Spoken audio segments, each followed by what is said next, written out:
Hello. I'm live again, I think. Yep. Hi, everybody. Hope you're all safe and well. Um, I don't know what day of the quarantine it is, or if it's been different for everybody else, but I'm starting to feel it. I'm starting to look for even deeper ways to be of service to kind of push through, I don't know, the discomfort that I'm feeling. Um, I try my best on social media to talk and stay positive, but it doesn't mean that I don't feel anxiety or get down on myself or worry that I'm not doing enough or doing the right thing. So, one way that I reminded myself today was thinking about this conversation I'm about to have. I'm going to bring in an incredible woman named Shirley who started an organization called Beauty to the Streets. And I just had an incredible conversation with her, and I'm excited to further that conversation, share it with her. As always, I'll be looking at the comments. I'm also going to be actively listening to her, so I'm sorry if I don't see it. Feel free to keep typing it, but I'm trying to do two things at once, be present in a conversation and also listen to all of you. Okay, so let's see. I think I know how to do this. Go live with, I can search for someone. Let's see. There we go. It's always exciting. It says waiting, connecting. Yay! Bree, how are you doing? Oh my gosh. How are you? Oh my gosh, you look beautiful. How are you? Thank you. I am doing well, girl. Busy, busy, busy. Good. I want you to know that I did brush my teeth for this conversation and then realized that that was kind of ridiculous because we're not in the same space. But I'm Yeah, going through the normal procedures of acting like, we're in real physical company. I did too. I sprayed on Bath and Body Works, and I'm like, oh, wait a minute, it's over the phone. So at least I smell good. I smell good. Exactly. I'm imagining it. So thank you so much. And first of all, how are you? How are you in all of this? Thank you for having me. Anxiety is up. I was just listening to what you said. I mean, I feel like every day my anxiety goes up a little more, especially with a lot of the moves we're making and a lot of the things we're trying to get to happen for our community. So I'm not gonna lie, my anxiety is up. I want this whole thing over with. I'm sure like everybody else. But just trying to find some kind of stability for myself and peace while we're going through this transition. Yeah, yeah. So can you tell everybody who's listening about your organization and a little bit about how you got involved in this? Yeah, hey y'all. By the way, hey everyone. My name is Shirley. I'm founder of Beauty to the Streets. And Beauty to the Streets is a nonprofit organization that goes out there and it kind of does exactly what the name says. We take beauty to the streets, whatever that looks like. So it's hair, it's makeup, it's food, it's clothing, it's hygiene, it's music on the corner. It's like an outdoor mall. They can come get eyelashes put on, their hair washed, colored cut. We have barbers that come out and service and groom the men. We have kids getting haircuts for school. Some of the women that work, that live on the streets, we take care of them as well. So that's what Beauty to the Streets is. And it started about 3 years ago when I went to feed the homeless with another organization, Polly's Project. And the homeless women were more interested in my face piercings and my earrings and my makeup and my bright hair color. And I'm like, oh, I can get you that, queen, because I have that at home. You know what I mean? And so it just really opened my eyes to what the homeless not only needed, but wanted as well. Did you have a background in hair and makeup, or was it just something that you loved? No, girl, I'm a hood stylist. You know what that is? A hood stylist. That's when No, you tell work. me. You work in the hood without a license. So that's a hood stylist. You just do it for your friends. You do it for your family. You do it for anybody that comes over and stuff like that. But I was a medical biller because I started having kids really young, like straight out of high school. 6 kids. So I was a medical biller by trade. I loved hair and makeup, but unfortunately needing to have that insurance for the kids and health insurance, I needed a stable job, to take care of the kids and stuff. So I'm a medical biller by trade. Oh, amazing. Yeah. So with that said, so you're doing this work for the homeless, and Yeah. then, we're bringing it to present day, and this pandemic has happened. how has that shifted the work that you're doing? Gosh, you know what? Number one, it got really scary for everyone. You know, I mean, I know everyone sees us out there and sees my team out there. I have an amazing team, you know, Fighters for the World, Rick, Sydney, just all of them, Dawn and Coda, amazing team who, when this pandemic first hit, we tried to follow the instructions. We tried to, you know, do the stay-at-home order and do what we were told to do. But when we realized our community wasn't getting the care and service that they needed, we were like, oh my gosh, like, what should we do? Like, we've been taking care of them for 3 years. Like, you just don't abandon a relationship like that.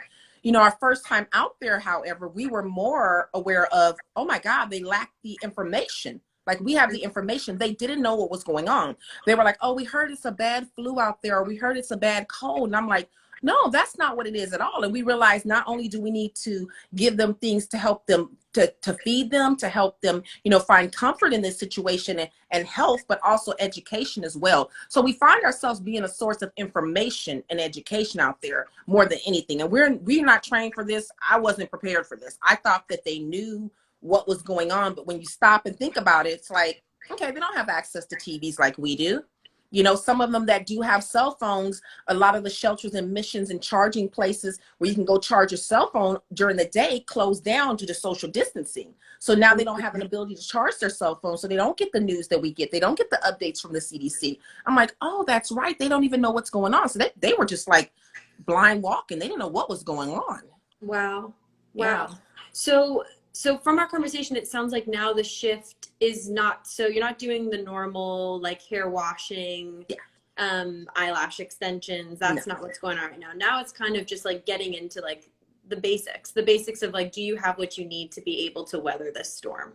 Yeah, because I think when it came to isolating ourselves and the stay-at-home order, a lot of us who were going out to feed the homeless, when we stayed at home, no one was taking them food. So the churches that would come out and help, the nonprofits that would come out and help, I don't think we stopped to think what stay at home means for those people who don't have a home to stay in and depend upon our kindness every single day to eat, to be warm, to be clean. And when we realize that our staying at home puts our family and our community at a greater risk, because let's be honest, I mean, COVID-19 is a concern, but if you follow me, the biggest concern for them is dying of hunger while COVID-19 is going on because everyone stopped feeding them. The biggest concern is, you know, LA, we had that rainstorm at the beginning of the COVID outbreak. So the biggest concern for them was catching pneumonia due to not having warm clothing due to, you know, the COVID outbreak. So we definitely have to shift the way we do things. We don't do hair and makeup anymore because of the social distancing. We don't sit up on the corner. We don't give the physical interaction and the hugs that we used to. It's really kind of a detached way we're doing it now, which I'm not happy about at all, because part of going down there with my community was giving them hugs, was letting them know that they're loved and cared for. And now it's kind of like we have to keep them at 6 feet distance and they want to go in for a hug. And I'm like, 6 to 10, I can't, not today. You know, they're like, when? I'm like, hopefully soon, boo.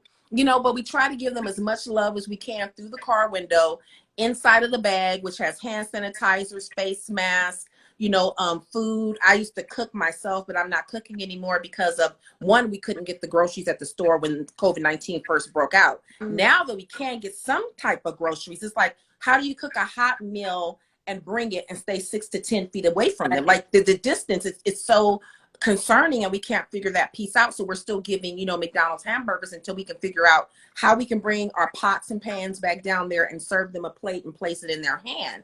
So we really had to shift the way we do things a lot. But we're focusing on things that are going to help them, just like things that we need to help us survive this COVID-19 outbreak. That's the most important thing. How many people, do you know the numbers of how many people are living on the streets right now in Los Angeles? Do you know roughly what LA County is 60,000, probably a little more if they did the census and really got deep in those numbers, but 60,000 in LA County. Don't quote me. I want to say about 8,000 of those 60 are in that Skid Row area that we take care of, but there's 60,000. Probably the numbers are probably way more inflated if they were to do the census on every single person out there. 60,000. I mean, that is just, that is a lot of people. Yeah. And from my understanding, that number is growing. I mean, it's growing before the pandemic, and then this pandemic has forced a lot of people onto the streets and may force many more. Yeah, I don't think we're going to see those numbers of the way the pandemic is going to affect the people who were housed until I would say 2021. You know, you got to think about a couple months for them to fall behind on rent, the eviction process, them trying to sleep on a friend's couch, them trying to sleep in their car, them trying to make a way. I really don't think we're going to see the magnitude of what COVID-19 and the lack of working right now and income for people does. I think the numbers in next year will really go up significantly because of what's going on right now. And I think this is a time for people to also understand that the same crisis that might push you to the streets and be homeless, another crisis hit that other person that you see standing on the corner asking for $1. They're not a drug addict. They're not an alcoholic. They hit a crisis of their own. It wasn't COVID-19, but something happened to where they lost their job. They lost their housing, and now we're on the streets. So I think a lot of housed people, unfortunately, will now be able to relate with a lot of unhoused people and go, oh, wow, now I see how they got out here. Now I understand what happened. Right. I mean, that's something that, and thank you to the person who put a comment that said, "Don't touch your face." You're right. I shouldn't. Um, that's, I think, one aspect of this that I'm so grateful to have this conversation Mm-hmm.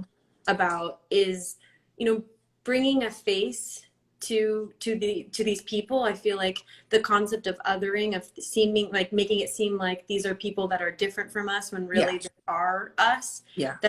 that are, you know, have gone through a series of struggles that have landed them in that position. Yeah.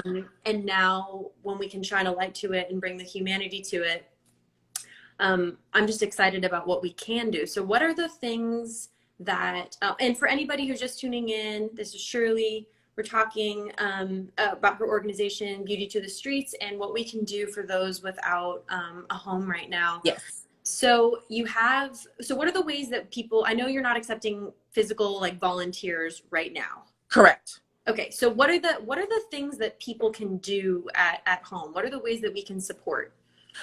You know, we have an Amazon wish list. If you want to go to our website, beautytothestreet.org, we have an Amazon wish list. We also have a P.O. box as well. And I think you and I talked about the clothing aspect as well. Mm-hmm. And clothing is really important right now. And I think a lot of people feel like giving the homeless secondhand clothing. A lot of comments I get is that insulting? Is that insulting? It's actually practical, because they don't have a place to wash their clothes. So they're going to wear them and wear them and wear them until they can't wear them anymore. So by you giving them your used clothing, that's not insulting at all. That's practical. When they get housing of their own, when they get some kind of structure, then we can look into getting them brand new things. But I think people can go to our Amazon wish list and donate clothing. You yourself, if you're local, if you know an area where there is populated by the homeless, I encourage people to take a bag, take a box, communicate with them and say, I'm going to sit this here. This is some clothing I had at home. Feel free to go through it and share it with your neighbors. You don't have to be there to pass out the things. You don't have to be there to oversee it. You know, just don't leave a box there. Communicate with them and let them know. These are some of the ways you can help the homeless without being involved in a nonprofit.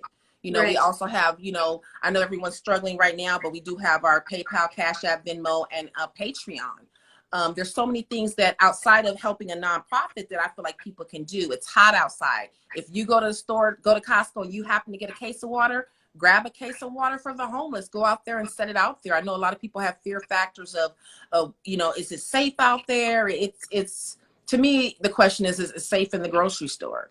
You know, so many people are concerned about Skid Row and the way the homeless community acts. But, you know, when this pandemic hit, I saw full blown fights in Costco.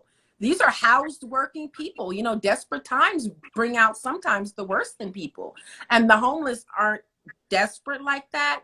They're just without right now. They're just very sad right now. They're very, very sad. And they keep saying they feel forgotten. They feel forgotten.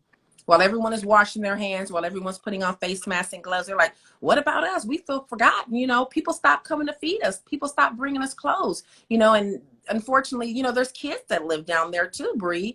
I mean, I know a teacher down there. I know a woman has a PhD down there. I mean, it's just something simple as losing a job or your husband leaving you or falling into depression. And a lot of us have gone through what some of the homeless went through that made them homeless.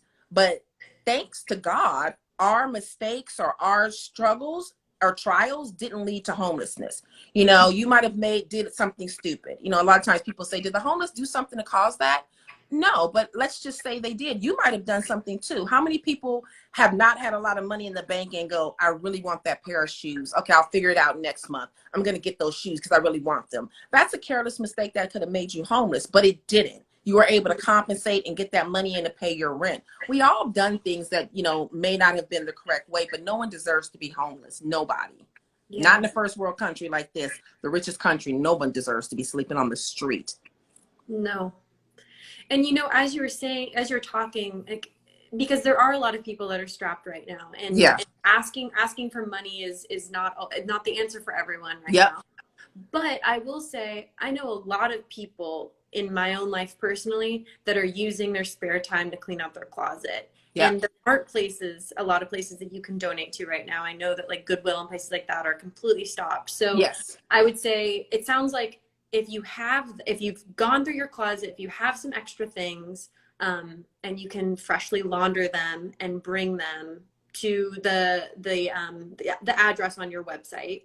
Well, the address on my website is a P.O. box, but if P.O. people are local in the area, when we meet in LA every Saturday, all they have to do is send me a DM and we'll tell them exactly where we are, and we'll take the clothes out of their car and they'll go directly to the homeless at that very moment. So they can just bring them right to us and drop them off. That would be amazing. And then, Yeah. so then with now that we're kind of getting into the conversation of like the donations and the practical aspect of helping, one of the things that I got so much out of from our conversation were sort of the simple do's and don'ts, or the myths around going to a place like Skid Row or visiting.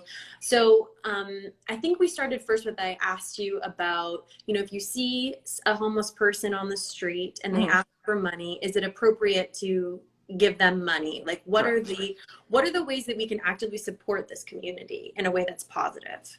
Correct. Well, see, I mean, and so for me, as a nonprofit going out there, being in the streets for 3 years, I always gave money to the homeless when I saw a homeless person. So let's say I was going into your local 7-Eleven or your grocery store and someone asked you for a couple of dollars. I don't see the harm in that. To me, there's no harm in that. I don't feel like your job is not to worry about what they do with that donation that you're making. Your job is your heart is just to give the donation.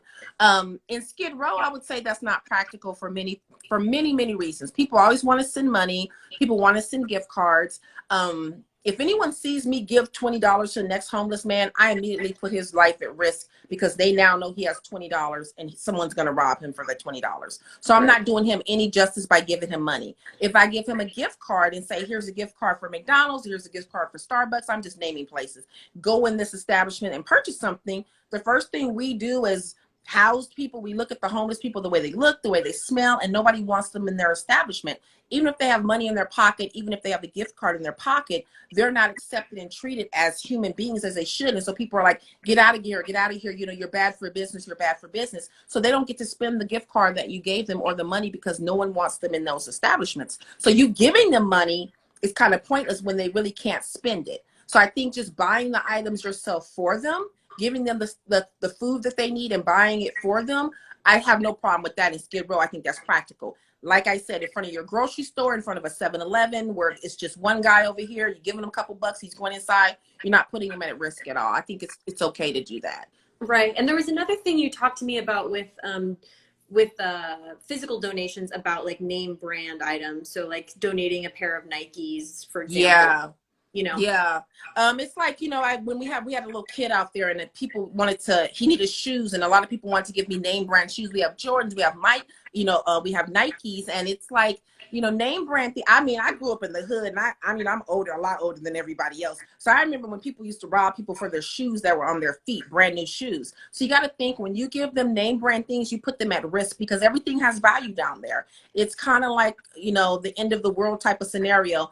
I always compare it to The Walking Dead when, stable-minded people were fighting over a can of beans because it was every man for themselves and they wanted to live and they wanted to live. That's kind of what it is. It's the end of the world down there. So if you give them a pair of Nikes and someone sees value in that, then now you put that person at harm and risk, at risk of being harmed and robbed. So I choose to give not name brand things. Like I said, used items. I don't even do costume jewelry because people might see value in that. So I had to really learn as I was out there, because I would hear a lot of, oh, someone robbed me, Shirley. They took that. I'm like, well, why would they take that? And I started learning and educating, going, you know what? they thought it was value in that. So let me not give you things that look like they have value, because I don't want to get you hurt while you're living out here on the streets for a used pair of $50 Nikes. So I Right. think it's best to stay away from the name brands and some of the fancy things you would want to give them. It's okay if they're housed, if you want to give them to the mission where people stay indoors, but outside on the street, I would say no.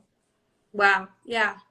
And then there was, oh, what about general etiquette of, say I'm not going with an organization to Skid Row, but I'm Yeah. going by myself. Is there like basic etiquette of how I should behave or interact when I'm down there?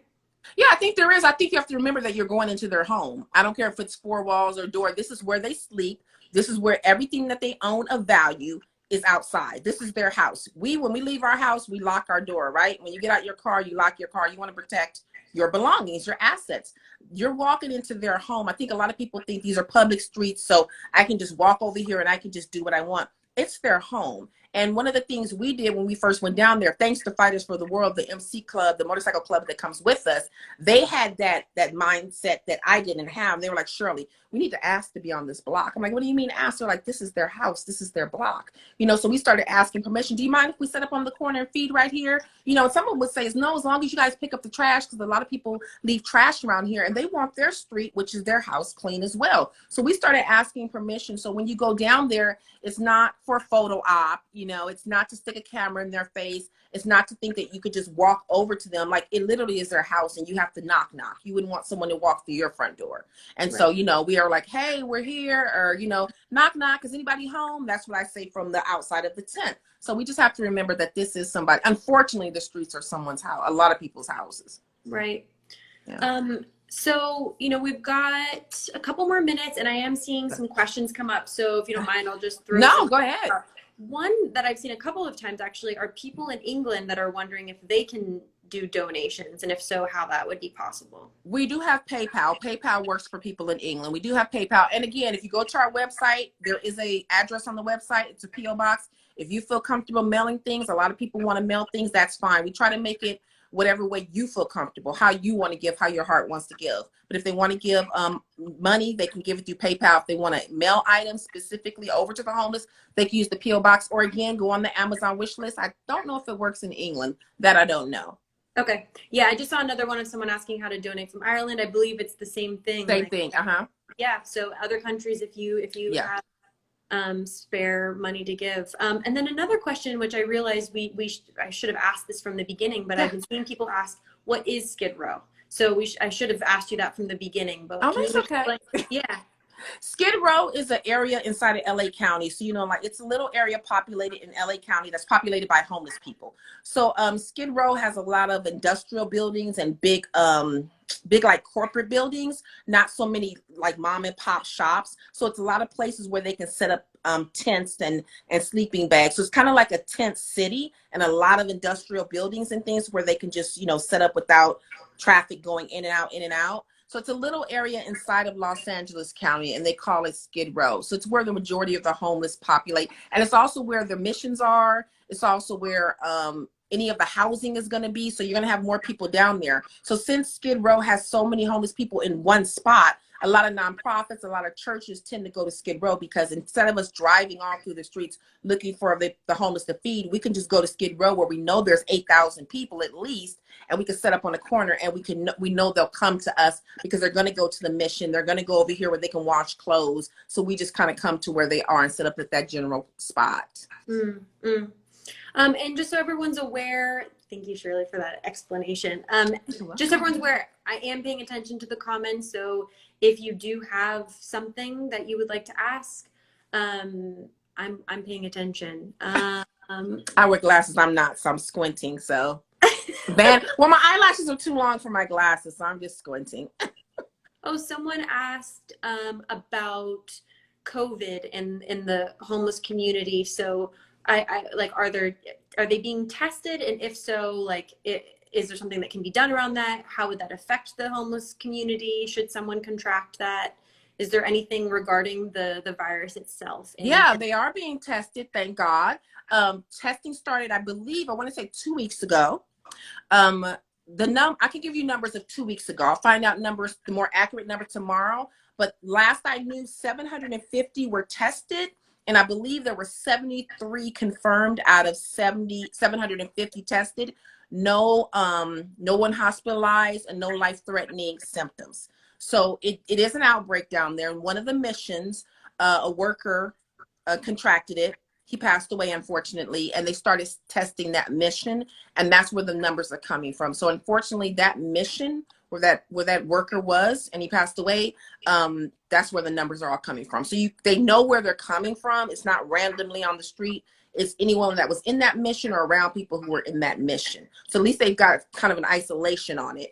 And like I said, no hospitalizations as far as I know, no major symptoms. I do know that the city has set up some kind of camping site type of thing to where if you're diagnosed positive, they take you over there. They don't just leave you in Skid Row. You're not just left behind if you test positive.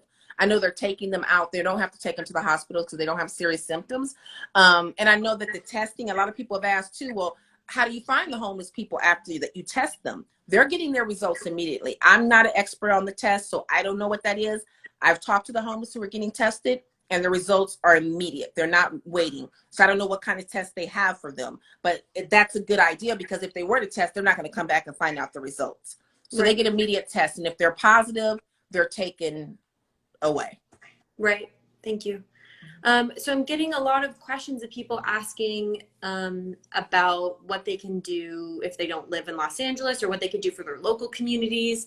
And I don't know if there's other organizations that you know of that you support or know about, but I would say if you don't, then research is going to be the best thing, and paying attention. I mean, one of the things that I've been really amazed by during this time has been just the level of community that has been built and that I hope will be sustained outside of this. I'm noticing even people, even myself, having more conversation with the person who is delivering their mail, to just have the check-in and be like, are you okay? How are you doing? And when I went to the grocery store, what would normally be just the like, how you doing? I looked at the person in the eye and said, I'm good. Are you good? And they were like, thanks for asking. And it's just, I feel like we're getting outside of niceties and into something that's really vital. So one of the things that I love about you, the work that you're doing even before all of this, is that recognition of opening your eyes to what's happening in your backyard, what's happening in your community. So to anybody else out there who's wondering how they can help, whether it's this or something else that's happening in your community, just look around and see what it is that you can do. I mean, everybody has their specific superpower and the way that they can bring this into this world. So I appreciate it. I really like what you said, because I feel like the homeless have always struggled with this. We've always checked in. Are you doing okay? Are you doing okay? You know, and I hope that we keep this sense of humanity that's going on, or making sure our brother is okay. You know, like I said, this is not our first pandemic or epidemic we've had to deal with in Skid Row. We went through a typhus outbreak. We went through a chickenpox outbreak down there. There's been so many things and diseases that we have as a nonprofit, Beauty to the Streets and Fighters for the World, have been there for the homeless. I think the reason people are opening their eyes now is because this pandemic doesn't care about if you're housed or unhoused. It doesn't care where you live. It doesn't care what color you are. It doesn't care about your age. I think that it's now something that's affecting everybody, but we really should have opened our eyes a long time ago, Bree, and paid attention to a community that's been isolated. So many people are at home right now complaining because they're lonely, they're struggling to stay indoors. And I just don't think that people see the blessing that they have right now, because you have a house to stay indoors. There's so many people that would trade places with you in a heartbeat. They'd love to be on TikTok all day. You know, they'd love to put on an extra 5 or 10 pounds, because that means they have food in the house to eat. There's been a community that's been struggling for so very long. The homeless are used to people not coming within 6 to 10 feet of them because they didn't want to. You see a homeless person and most people crosses the street. You don't think to go up to them and hug them and ask them how they're doing, you know? And so I think that what we're feeling now, remember the feeling that you're feeling now, because it will pass, but there's a whole community, 60,000 plus just in LA County alone, that will never get rid of this feeling. They've been living with this feeling for years, and we can help them. We can simply check in, like you said, the person does at the grocery store, and say, hey, how you doing?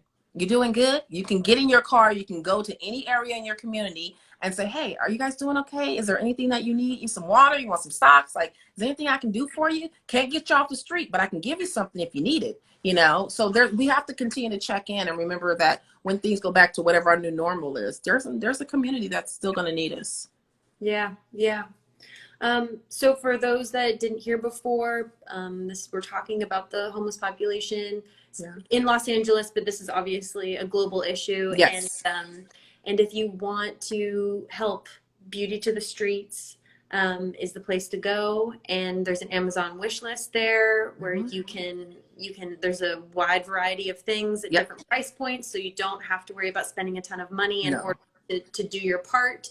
If you're feeling the call and that you have extra money or resources to give, just to like wrap it up, I'm curious with the work that you're doing, what are you doing for yourself? Like, is there something self-care wise that you are doing to restore yourself at this time? Before I answer that really quickly, I just want to assure people that we are a 501c3.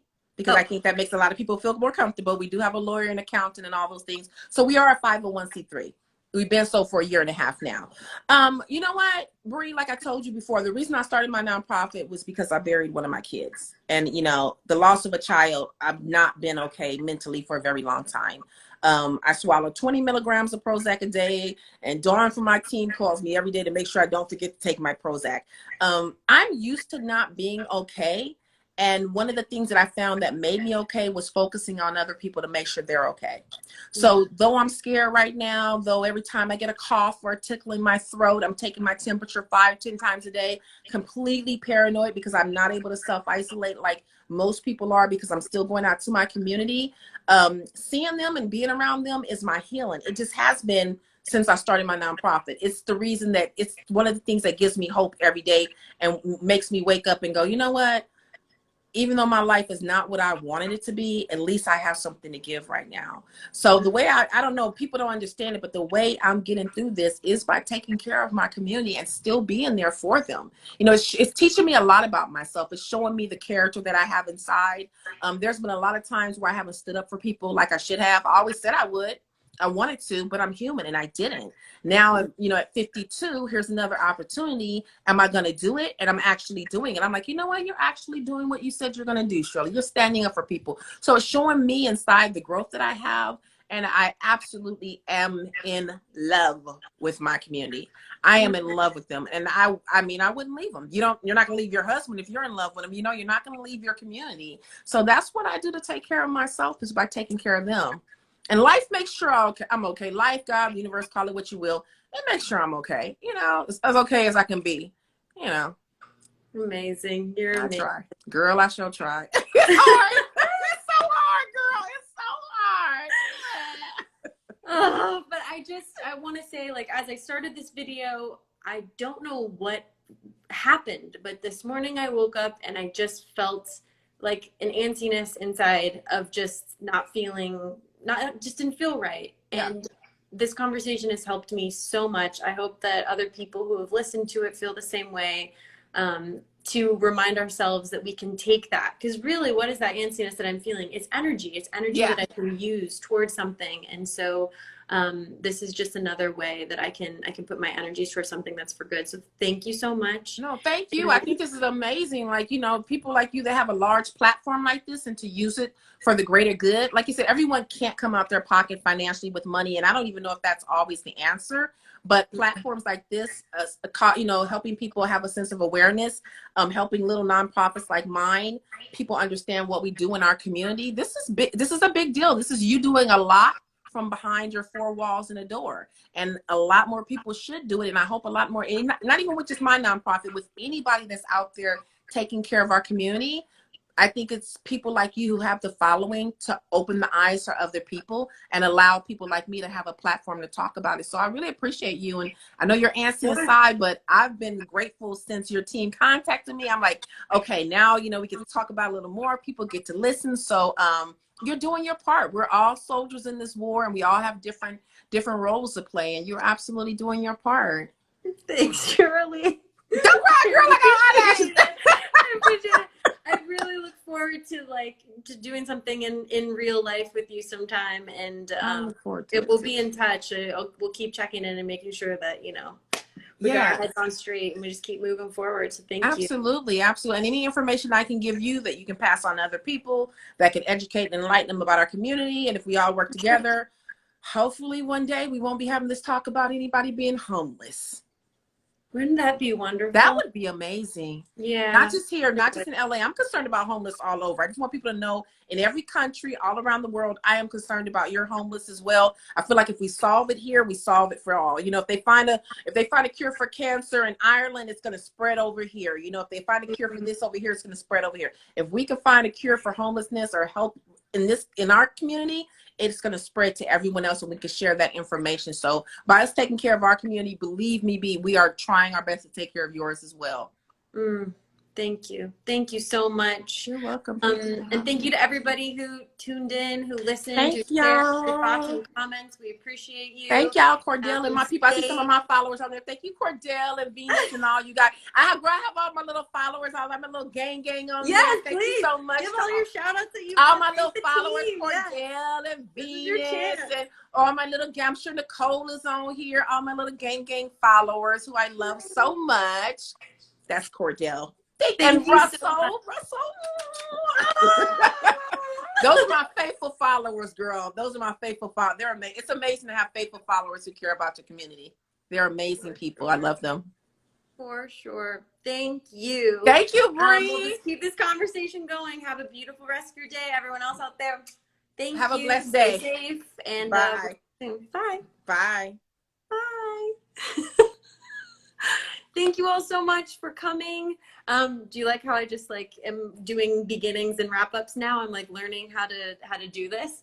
I really appreciate it. I appreciate all of you for your questions, your thoughtfulness, and your attention. Taking the time out of your day to pay attention to issues like this. I know it's not always the most fun thing, but it's important because these are human beings and we have so much that we can do, so much love to give, so many ways that we can share each other's stories, uplift one another. So let's do it. Love to you all. Stay safe, stay home. Okay, bye.